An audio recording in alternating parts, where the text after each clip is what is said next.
پسرم لقمه آخرشم بخور و بریم که دیر شد. خب دیگه نون نداریم؟ نه نقی برو بخر.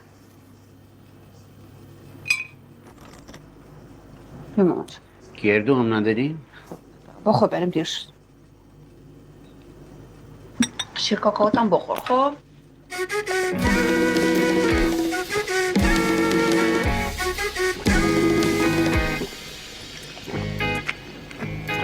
نقی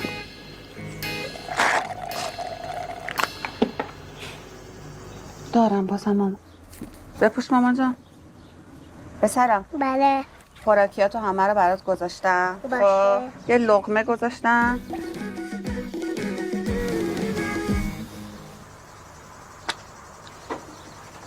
ماما جان جانم من دارم میرم. برو به سلامت.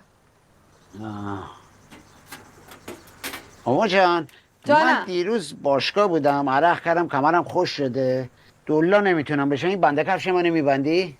نقی اون بدون بنده رو بپوش دیگه. آها بدون بنده بپوشم.